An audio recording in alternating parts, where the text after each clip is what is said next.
बिस्मिल्लाहिर्रहमानिर्रहीम। You learn के platform से मैं हूं अमल चौहान। आज हमारे साथ जो शख्सियत मौजूद हैं वो बहुत ही मल्टी टैलेंटेड इंसान हैं। उनकी अमली ज़िंदगी के मुख्तलिफ पहलू हैं। उनका बहुत ज़्यादा एक्सपीरियंस है डिफरेंट ऑर्गेनाइजेशंस के साथ और तलीमी इदारों के साथ। यही नहीं बल्कि वो डिफरेंट चैनल्स के साथ भी जुड़े हुए हैं। तो आइए बात करते हैं सर अली अब्बास से। अस्सलाम वालेकुम सर। जी, बिस्मिल्लाहिर्रहमानिर्रहीम। अल्लाहुम्मा सल्ली अला मुहम्मदिन व अला आलि मुहम्मदिन व बारिक वसल्लम। जी, अव्वल कैसी हैं आप? जी, अल्हम्दुलिल्लाह मैं ठीक ठाक। आप गुड, कैसे हैं सर? वंडरफुल, वंडरफुल, अल्लाह का शुक्र। सर सबसे पहले तो मैं आपसे जानना चाहूंगी कि आपकी एजुकेशनल फील्ड क्या है, आपका एजुकेशनल बैकग्राउंड क्या है जो आप डिफरेंट डिफरेंट फील्ड्स में नजर आते हैं। अच्छा, ये आपको पूछने का क्यों इश्तियाक पैदा हुआ? क्योंकि मैंने आपको डिफरेंट डिफरेंट प्लेटफॉर्म्स पे डिफरेंट डिफरेंट फील्ड से रिलेटेड देखा है, तो हुँ, इसलिए मैं जानना चाहती हूँ कि बेसिकली आपका एजुकेशनल बैकग्राउंड क्या है। मैंने तो ह्यूमन बिहेवियर्स पढ़े हैं और उसके साथ-साथ रिलिजन को पढ़ा है और ओके। बाकायदा पढ़ा है। और लेकिन जो ज़्यादा मैं समझता हूँ कि मैंने जो लर्निंग अपनी की है, वो दुनिया से की है, लोगों से की है, मुख्तलिफ मुल्कों में की है। तो मैंने इंसान को पढ़ा है, कल्चर्स को पढ़ा है और जो मेरे कोर्स की जो के अलावा किताबें होती थी वो मैं ज़्यादा पढ़ता था। अपने कोर्स वाली किताब मैं नहीं पढ़ता था क्योंकि टीचर को अक्सर ये शिकायत रहती थी मुझसे कि तुम होमवर्क नहीं करके आते। तो ओके। मैं टीचर को कहता था कि ये सवाल लिखा है ऊपर जवाब लिखा है। तो यही अगर मैं सवाल जवाब पे कॉपी पे लिख के ले आऊँगा तो उसे क्या फ़र्क पड़ेगा? तो मुझे कोई ज़रूरत नहीं है ये वाला काम करने की। तो मैं ना स्कूल लाइफ़ में ही ना और मैं डिफरेंट डिफरेंट एक्टिविटीज़ किया करता था। इसलिए फिर मेरा जो एक्सपोज़र है वो भी बड़ा डिफरेंट और वर्सटाइल हुआ। ओके, तो आपने इंसानों को पढ़ा है। जी। तो आपको इंसानों जो आपने इंसानों को पढ़ा है उसने आपको किस हद तक आपकी प्रोफेशनल लाइफ में हेल्प आउट किया उसको सेटल करने में या उसको साथ लेकर चलने अच्छा, में। बहुत ज़्यादा मुझे मुझे बहुत ज़्यादा उसने हेल्प की क्योंकि मैंने 2-3 चीज़ें सीखी हैं कि इंसान को रिस्पेक्ट चाहिए, बिल्कुल। उसको प्रमोशन चाहिए, उसको मोहब्बत चाहिए और उसको कोई ऐसा शख्स चाहिए जो उसको सुने। ये मैंने अपनी लर्निंग से जब मैं ह्यूमन बिहेवियर्स को लर्न किया करता था, तब मैंने ये देखा कि बोलने वाले लोग ना बहुत ज़्यादा हैं दुनिया में, सुनने वाले लोग बहुत कम हैं। तो मैं वैसे अभी ये पब्लिक स्पीकर में तो स्पीकिंग में तो थोड़े अरसे हो गया, मैं आया हूँ तकरीबन 4-5 साल पहले।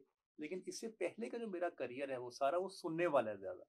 मैंने ज़्यादातर स्कॉलर्स को सुना, लोगों को सुना, पर्सनैलिटीज़ को सुना। तो इसलिए मैं बड़ा फ़ेवरेट भी रहा हूँ लोगों का कि लोग मुझे बुलाते थे, खाने भी खिलाते थे, अपने साथ ट्रैवल भी करवाते थे क्योंकि मैं उनकी स्टोरीज़, उनकी बातें बड़ी मज़े-मज़े से सुनता था। सर आपने सुपीरियर यूनिवर्सिटी के साथ भी काम किया, मतलब आप तलीमी इदारों से भी मुंसलिक रहे हैं, तो हुँ। डेफिनेटली आपका इंटरेक्शन स्टूडेंट्स के साथ भी हुआ होगा। तो आपको क्या लगता है कि आजकल के जो हमारे यंग स्टूडेंट्स हैं वो कौन सी प्रॉब्लम्स जो हैं वो फेस कर रहे हैं अपने एजुकेशनल फेस में। अच्छा, सुपीरियर यूनिवर्सिटी के साथ जो मेरा ताल्लुक़ रहा 12 सालों का रहा और वो मेरी लाइफ़ का बड़ा बेहतरीन पीरियड गुज़रा वहाँ पे क्योंकि मुझे ट्रैवल करने का बड़ा शौक था। मुझे वीज़ा नहीं मिलता था। मैं मुख्तलिफ़ बड़ी कंट्रीज़ का वीज़ा अप्लाई करता था, तो वो मुझे मिलता नहीं था। तो एक दफ़ा यूके के लिए एक कॉन्फ्रेंस आई, तो मेरा नाम जो है वहाँ पे नॉमिनेट हुआ। तो मेरा उसकी वजह से सुपीरियर यूनिवर्सिटी के डॉक्यूमेंट्स की वजह से मेरा वीज़ा लग गया। फिर मैंने और भी काफ़ी सारे वीज़े सुपीरियर यूनिवर्सिटीज़ के डॉक्यूमेंट से लगवाए। तो मुझे एक बड़ा एक वहाँ पर ये वाला फ़ायदा हुआ। जो स्टूडेंट्स की आपने बात की, स्टूडेंट्स में ना बहुत ज़्यादा जो मैं देखता हूँ कि जो तड़प है ना लर्निंग की, कि बहुत ज़्यादा डीप थिंकिंग की या बहुत ज़्यादा एक्सपोज़र हासिल करने की, वो नहीं है। वो कहते हैं कि ज़रा छोटा-सा कोई काम बताएँ ताकि जल्दी-जल्दी जो है हमें पैसे जो है ना वो आने शुरू हो जाएँ। जबकि मैं अपने ज़माने में जब मैं स्टूडेंट था तो मैं अर्निंग का कभी सोचता ही नहीं था। मेरी ख्वाहिश पैदा तो हमेशा से ये रही है कि मैं कोई काम करूँ और मैं एक्सपीरियंस हासिल करूँ, मुख्तलिफ जगहों पे जाऊँ, मुख्तलिफ इदारों में काम करूँ, मुख्तलिफ डिपार्टमेंट्स में काम करूँ। क्योंकि जब आप एक ही इदारे में काम करते हैं और एक ही डिपार्टमेंट में काम करते हैं तो आपका लिमिटेड एक्सपोज़र होता है। जैसे मैं आज की मिसाल देता हूँ, मैं आपको आज मैं फॉरेन अफेयर्स के ऑफ़िस गया हुआ था। जी। वहाँ पे मैंने देखा कि वहाँ पे जो लोग आते हैं वो ज़रा डिस्टर्ब होते हैं क्योंकि निज़ाम वहाँ पे कोई बहुत बेहतर मैंने नहीं देखा। वहाँ बैठे-बैठे मेरे माइंड में आइडिया आया कि जो स्टूडेंट्स इंटर्नशिप करना चाहते हैं, उनको 6 माह इंटर्नशिप करनी चाहिए, डिग्री देने से पहले। वो 6 माह हर सरकारी इदारे में इंटर्नशिप करें, ताकि वहाँ पे एक्सपोज़र हासिल करें, एक्सपीरियंस हासिल करें और फिर उनको डिग्री देनी चाहिए। ताकि उनको वर्ल्ड एक्सपोज़र तो हो ना कि जब अगर आपने ऑर्गनाइज़ेशन में जाना है, तो आपको पूरा एक नॉलेज, एक्सपोज़र, एक्सपीरियंस हो। तो मुझे इसलिए शौक था कि मैं मुख्तलिफ एक्सपीरियंस हासिल करता था। ऐसे ही मैं कोई भी नया काम करने के लिए मुझे कोई भी कहता था, मैं उसको यस कह देता था। मैं कहता हूँ ठीक है, करके देखते हैं।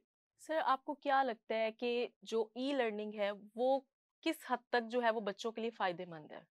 अच्छा, इस ई लर्निंग ने और इस जो पूरा इंटरनेट का जो प्लेटफॉर्म है, इसने बहुत दुनिया को फ़ायदा पहुंचाया है। मैंने ये देखा है। आपके सामने बहुत बड़ी मिसाल जो है वो कासिम अली शाह साहब की है। अगर हो सकता है वो सोशल मीडिया पे वो अपने वीडियोस ना डालते, तो वो पाकिस्तान और वर्ल्ड लेवल के फेमस हो सकता है ना बन सकते। बिलाल कुतुब साहब ने भी लेक्चर जब देने शुरू किए, तो वो भी इल्म की दुनिया एक वेबसाइट है, उस पे उन्होंने अपना जो कंटेंट है वो अपलोड करना शुरू किया। मेरा अपना जो ज़ाती लेक्चर है, और वो भी मैंने भी जो ज़िंदगी में पहली दफ़ा जो अपना लेक्चर दिया, वो भी इसी पे अपलोड हुआ, और वही लेक्चर्स देख के फिर लोग इनवाइट करते हैं मुख्तलिफ लेक्चर्स के लिए या टीवी प्रोग्राम्स के लिए। अच्छा, मज़े की बात ये तीनों लेक्चर्स जो हैं, कासिम अली शाह साहब का, बिलाल कुतुब साहब का और मेरा, ये आबिद अयूब साहब ने रिकॉर्ड किया। उसने एक्चुअली हमें इस तरफ लगाया था कि आप इस तरह जो है वो रिकॉर्डिंग करें। हमें उस पर इतना अंदाज़ा नहीं था, क्योंकि हमें ट्रेनिंग की फील्ड से हमारा ताल्लुक था। अच्छा, दूसरी बात मैं ये देख रहा हूँ कि जो लोग नाज़रा कुरान सीखना चाहते हैं, देखें बड़ा मसला है अमल इस वक्त कि आपने मदरसे में जाना है, ख़वातीन ने जाना है, ट्रांसपोर्टेशन की ज़रूरत है। अगर घर में माँ है या बाप है, उसने एक पूरी ड्यूटी देनी है, लेके जा रहा है, छोड़ के जा रहा है, वो कितना एक लंबा बिल्कुल। मुश्किल काम है। तो बहुत सारे मेरे ऐसे दोस्त हैं जो नाज़रा कुरान मजीद जो है वो ऑनलाइन पढ़ा रहे हैं, and they are earning very good amount, जिसमें वो अमेरिका में, यूके में, यूरोप में जिन्होंने कुरान मजीद पढ़ना है, वो उनसे पढ़ लेते हैं। इसके अलावा मैं उन लड़कियों का मैं ज़रूर ज़िक्र करना चाहूँगा, जो लड़कियाँ घर से बाहर निकलने की उनको इजाज़त ही नहीं है। जी। उनके पेरेंट्स कहते हैं कि हम आपको नहीं पढ़ा सकते, हमारे पास फाइनेंशियल इतने ज़्यादा नहीं है, या उनके घर का माहौल कुछ ऐसा है कि वो कहते हैं हमें लड़कियों को बाहर नहीं भेजना। अच्छा, तीसरी लड़कियां वो हैं, एक तबका जो देहातों में है और दूर दराज गांव में रहते हैं, जिनका पढ़ने का तो बहुत शौक है, लेकिन वो कहते हैं अगर हमारी बच्चियां बाहर जाएंगी तो वो ख़राब हो जाएंगी, या कोई मिसहैप हो जाएगा, या कोई प्रॉब्लम हो जाएगी, या फाइनेंशियल इश्यूज हो जाएंगे। There are number of problems इसकी वजह से। तो ये जो सारे लोग हैं, ये ई लर्निंग के ज़रिए अब ये मैट्रिक के भी एग्ज़ाम दे सकते हैं, इंटर के भी एग्ज़ाम दे सकते हैं, जिसने मेडिकल की तैयारी करनी है वो भी कर सकता है, जिसने इंजीनियरिंग की तैयारी करनी है वो भी कर सकता है। तो आने वाला दौर तो देखें अब ई लर्निंग का ही है। एग्जैक्टली। हमारे मुल्क में ये ज़रा लेट आया है, वैसे कोरोना ने थोड़ा इसको स्पीडाइट ज़रूर किया है, लेकिन मैं क्योंकि मेरा ताल्लुक रहा है यूके के साथ, और यूरोप अमेरिका में काफ़ी जाता रहा हूँ, मैंने तो उस दौर में ही देख लिया था 2000 के करीब। वो लोग तो शिफ्ट हो गए थे। जैसे ही वो शिफ्ट हुए, तो उन्होंने, उनकी जो सारी आबादी है उनको तालीम मिली, उसकी वजह से वो पूरा के पूरा मुल्क जो है वो डेवलप हो गया। हम इसीलिए अंडर डेवलपिंग रह गए हैं कि हमारा जो तालीम है और जो शऊर है, वो उस तरह से नहीं डेवलप हुआ जिस तरह से यूरोप और अमेरिका ने डेवलप कर लिया है। मैं आपसे सर अगला क्वेश्चन ये पूछना चाहूंगी कि हम लोगों के जो पेरेंट्स हैं, स्टूडेंट्स के पेरेंट्स जो हैं, वो किस तरह के मेजर प्रॉब्लम्स जो हैं वो फेस कर रहे हैं अपने बच्चों की एजुकेशन को लेके, उनकी स्टडी को लेके, क्या आप चीजें फेस कर रहे हैं? जैसे मैंने आपसे पहले कहा, 3 प्रॉब्लम वो फेस कर रहे हैं। एक तो पिक एंड ड्रॉप का प्रॉब्लम है, एक फाइनेंशियल है, और तीसरा उनको ये समझ नहीं आ रही कि वो कौन से अकेडमी में, कौन से स्कूल में भेजें, कौन सा करिकुलम वो फॉलो करें। हमारे मुल्क में इसके 6 करिकुलम चल रहे हैं, एक मिडिल क्लास के लिए, एक लोअर मिडिल के लिए, एक अपर के लिए, एक सुपर अपर के लिए, एक एलीट के लिए है। तो बहुत सारे जो है वो सिलेबस चल रहे हैं। तो अगर ये कन्फ्यूजन्स है पेरेंट्स की।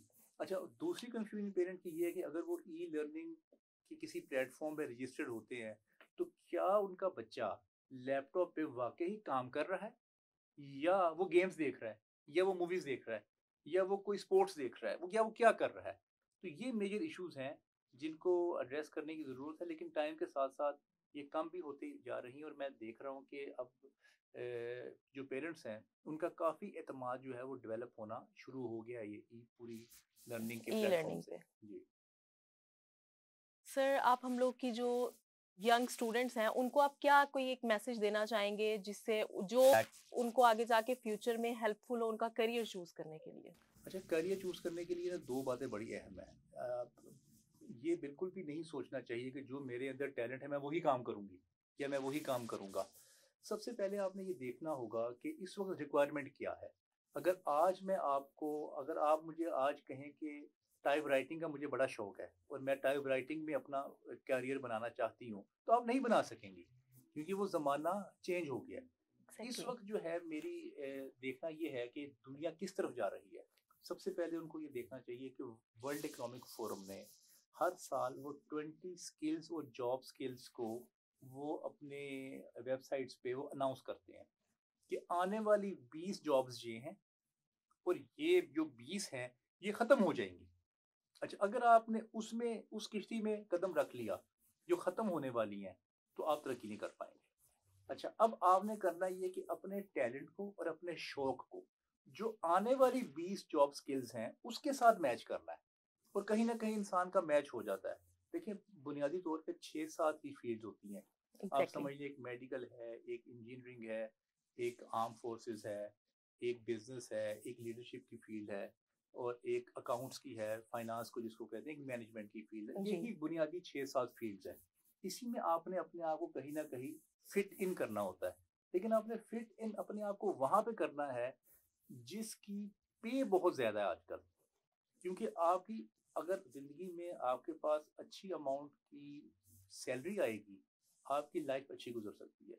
आपकी लाइफ में कंफर्ट आ सकती है, आपके पास अच्छी गाड़ी होगी, आप एक अच्छे इलाके में घर लेके रह सकते हैं।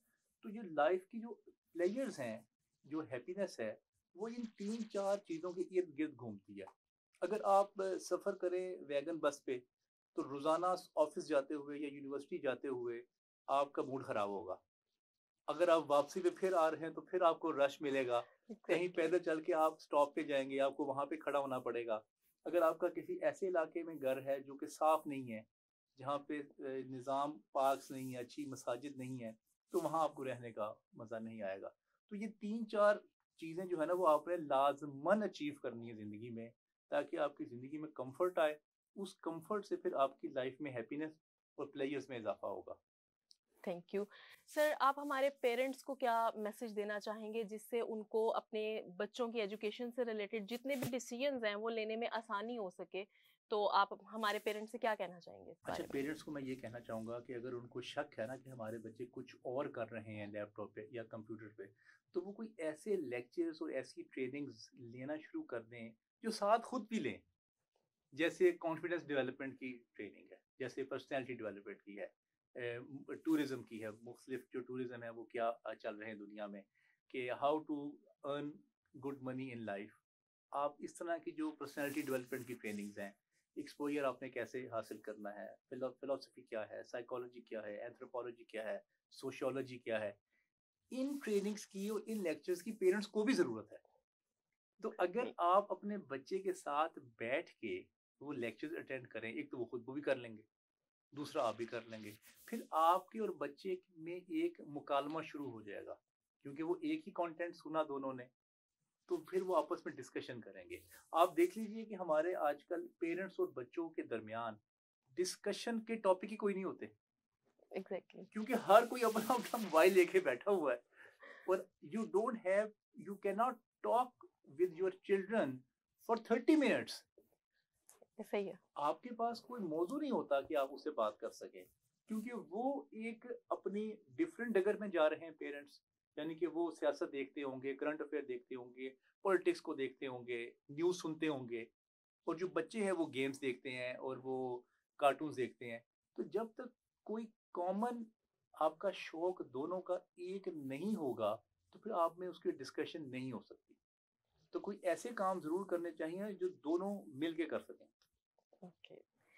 सर, आप पाकिस्तान में ई लर्निंग का क्या स्कोप देखते हैं? ई लर्निंग का बड़ा स्कोप है, बल्कि यू लर्न ने बड़ा अच्छा इजाफा किया है उन लोगों के लिए जो कि लाइफ में, देखें लाइफ में ना, पहले जब कोई कुछ बनना चाहता था ना, उसके पास कोई ज़्यादा ऑप्शंस नहीं थी।